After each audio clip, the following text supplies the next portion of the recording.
안녕하세요. 분당 서울대학교 병원 이혜진 교수입니다. 건강에 대해서 궁금하실 때 인터넷 많이 찾아보실 텐데요. 요즘 인터넷에 이런저런 정보가 많아서 정말 맞는 얘기인지 고민이 많으실 겁니다. 저희가 오늘 하나하나 짚어보도록 하겠습니다.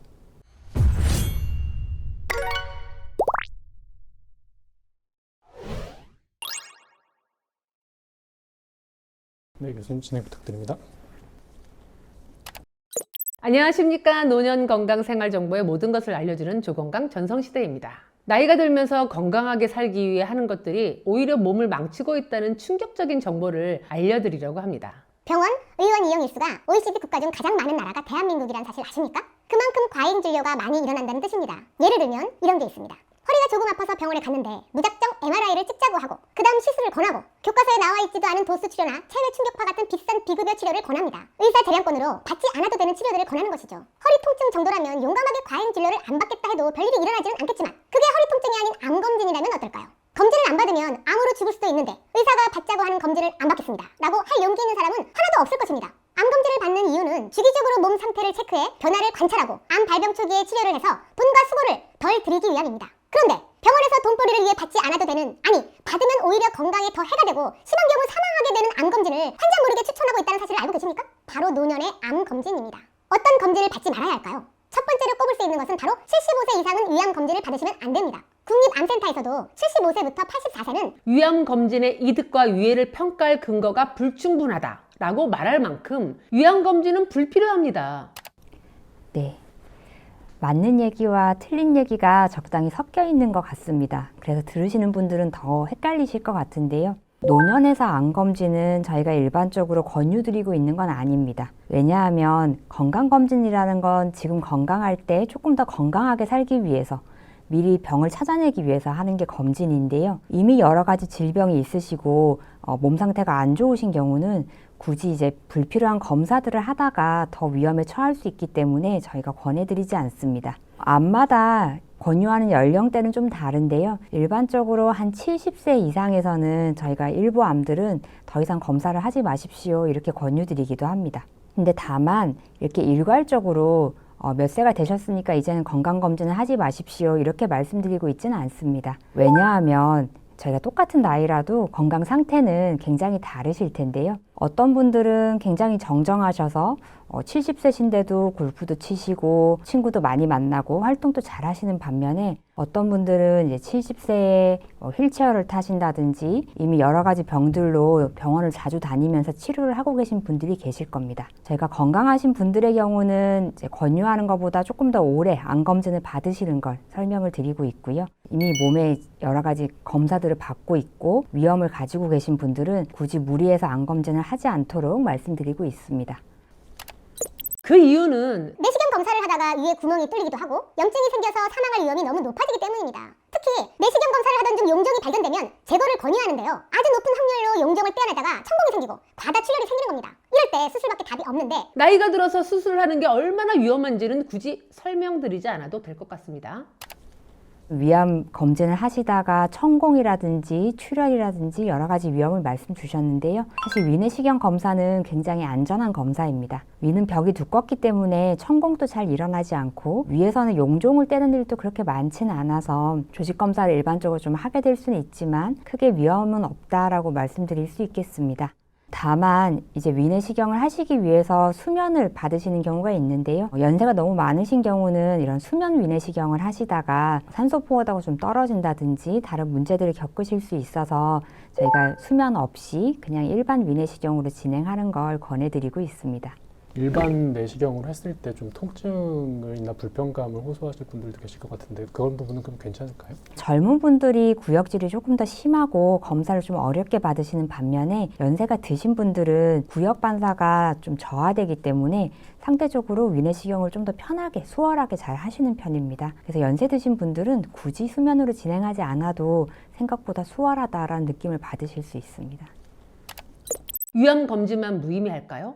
그렇지 않습니다. 70세 이상의 유방암 검진, 80세 이상의 대장암 검진, 75세 이상의 폐암 검진, 70세 이상에서의 전립腺암 검진 또한 받아도 그 결과를 신뢰하기 어렵고 검진에 따른 이득보다 방사선 피폭에 따른 손해가 더 크기 때문에 의사가 권해도 국립암센터의 기준이 그러하니 받지 않겠습니다. 왜 나라에서 받지 말라는데 그런 검사를 권하십니까? 라고 하면서 절대 받지 않으셔야 합니다. 네. 다른 암들에 대해서도 말씀 주셨는데요. 일반적으로 사실 너무 연령이 많으실 때 저희가 암 검진을 권해드리지는 않습니다. 그래서 연령이 너무 많고 거동도 이미 힘든데 의사가 암 검진을 권했다라고 할 때는 이걸 꼭 받아야 되는지 검토해 보시는 게 맞습니다. 방사선 피폭에 대해서 말씀 주셨는데 일반적으로 초음파로 하는 검사들이라든지 아니면 피검사로 하는 것들은 방사선 피폭이 없기 때문에 크게 염려하지 않으셔도 됩니다. 앞서 말씀드린 것처럼 나는 나이는 좀 많지만 굉장히 신체적으로 건강하다라고 하실 때는 기대 여명이 길기 때문에 이럴 땐 의사와 상의해서 검진을 받으시는 것도 괜찮습니다. 다만 하나 달리 생각하셔야 할 것은 갑상선암 검진입니다. 한국은 미역과 김 등 해조류를 먹는 습관이 있어서 요오드를 너무 많이 섭취합니다. 그래서 다른 나라들에 비해 갑상선암에 너무나 많이 걸리게 되는데요. 아무리 갑상선암이 쉬운 암이라고 하지만 암인 만큼 다른 장기에 전이가 되면 생명을 잃을 수도 있습니다. 한국에서 갑상선암의 빈도가 비정상적으로 높은 만큼 나이를 불문하고 평소보다 조금 피로감이 느껴진다거나 음식을 삼키는데 이물감이 느껴진다면 1년에 한 번 검진이 필요합니다. 다른 암들과 달리 갑상선암 검진은 나이가 든 분들에게도 필요합니다. 수술을 하고 나면 후유증이 막심한 다른 암과 달리 갑상선은 떼어내도 약을 복용하는 것 외에 어떤 불편함도 없기 때문에 70대, 80대가 되어도 검진을 하는 게 낫다는 얘기죠. 갑상선 암이야말로 연세가 드시면 저희가 검진해서 꼭 받지 말아야 할 검진인데요. 갑상선 암은 일반적으로 착한 암이다라고 잘 알려져 있습니다. 굉장히 천천히 자라고요. 돌아가신 분들을 나중에 부검을 했을 때 숨어있던 갑상선암이 발견되는 경우도 굉장히 흔한 것으로 알려져 있습니다. 우리나라에서는 좀 과하게 검사를 하는 편입니다. 그러다 보니 검사량이 많아지니까 갑상선암이 많이 발견되고 상대적으로 많아 보이지만 사실은 불필요한 검사를 해서 많이 찾아낸 부분이 있습니다. 암이 있는 걸 굳이 찾아내어서 이제 알고는 못 넘어가기 때문에 수술을 하고 수술 후에 약을 먹고 이렇게 넘어가게 되는 경우가 많습니다. 연세가 있으신 분들은 갑상선암이 생기더라도 돌아가실 때까지 문제가 안 될 가능성이 상당히 높습니다. 그래서 연세가 드셔서 하는 갑상선암 검진은 권해드리고 있지 않고요. 젊은 분들도 특별히 증상이 없다면 일반적으로 권유되는 암 검진은 아닙니다. 그런데 갑상선암을 제외한 다른 암들은 나이가 들었을 땐 검진을 받는 게 더 위험하다고 말씀을 드렸는데요. 그럼 검진을 안 받으면 암이 생긴 건 어떻게 알라는 말인가 의문이 드실 겁니다. 그런데 간단한 피검사를 통해서 암에 걸렸는지 안 걸렸는지 알 수 있다는 방법이 있다는 사실 알고 계셨나요? 번거롭고 아픈 검진 대신 암을 간단하고 쉽게 검진할 수 있는 방법을 소개해드리겠습니다. 바로 피검사를 통해 종양표지자 수치를 확인하는 것입니다. 종양표지자란 무엇인가 하니 암에 걸리면 암에 걸린 부위에서 나오는 각종 물질들의 수치가 변화하기 시작합니다. 대표적으로 CEA 수치가 높으면 대장암, 위암, 췌장암, 간세포암, 담도암, 폐암에 걸렸다는 얘기고 AFP 수치가 높으면 간암, 간경화, 간세포암, 위암, 난소암 등이 걸렸다는 얘기입니다. 물론 젊은 층에서는 정확한 검진을 통해 암을 발견하면 좋겠지만 고령층에 있어서는 피검사를 통해 암을 발견하는 것이 훨씬 더 이득이란 얘기입니다. 피검사로 하는 암 검진에 대해서 말씀 주셨는데요. 사실 가장 권유하고 싶지 않은 게 이 피검사로 하는 암 검사입니다. 제가 종양 표지자라고 부르는 검사들이고요. 암에 걸렸던 분들의 재발을 판단하는 데는 굉장히 도움이 되는 것으로 알려져 있습니다. 예를 들면 대장암이 걸렸던 분에게 수술 후에 이 종양 표지자 수치가 낮아져 있는데요. 이걸 주기적으로 체크를 하다가 갑자기 종양 표지자 수치가 올라가면 대장암의 재발이 아닌가 이런 걸 의심하곤 합니다. 종양 표지자 단독으로는 줄 수 있는 정보가 별로 없기 때문에 하지 않으시는 게 낫습니다. 또한 종양 표지자 수치가 혹시라도 높게 나왔을 때 이걸 무시할 수 있는 분은 많지가 않으신데요. 다른 검사 없이 종양 표지자만 하셨을 때는 도리어 불필요한 여러 가지 검사들을 더 하게 되는 효과를 가져올 수가 있습니다. 일반적으로 종양 표지자는 연세가 드시면서 또 좀 올라가는 경향이 있고요. 암뿐만이 아니라 여러 염증성 질환들에서도 올라갈 수 있기 때문에 이것만 가지고 암을 판단하는 건 굉장히 위험한 일입니다. 여기 나와 있는 정보들 외에 또 진료실에서 들어보셨던 것들이 혹시 있으실까요? 아마 제일 궁금해하시는 게 혈관에 대한 검사들을 얼마나 자주 해야 되는가라는 걸 많이 물어보시는 것 같습니다. 혈관에 대한 검사라는 건 결국 동맥경화가 있는지 확인하겠다라는 목적으로 시행이 되는데요. 일반적으로 고혈압이나 당뇨, 고지혈증 같은 질병들을 많이 가지고 계신 경우는 한 번 정도 체크를 해보는 걸 권해드리고 있습니다. 정동맥 초음파라든지 심장 CT 검사 같은 것들이 이 혈관의 동맥경화를 확인하는 대표적인 검사입니다. 저는 이제 개인적으로는 경동맥 초음파 정도 검사는 고령의 여러 가지 위험 요인들을 가지고 있다면 권해드리고 있고요. 심장 CT는 일괄로 권해드리고 있지는 않습니다. 왜냐하면 CT는 방사선 노출량이 있기 때문에 아무래도 꼭 필요한 분들께만 권유를 드리고 있고요. 약간 애매하게 심장 증상이 의심되는 경우, 예를 들면 집에 있을 때 가슴 통증이 간헐적으로 생긴다라고 말씀을 주셨고 위험 요인들이 좀 있거나 하신 경우는 심장 CT를 찍어보시면 좀 더 정확하게 상황을 파악할 수 있습니다. 이럴 때만 선별적으로 권해드리고 있습니다. 이럴 때일수록 스스로 현명해지고 똑똑해지는 수밖에 없을 것 같습니다. 감사합니다.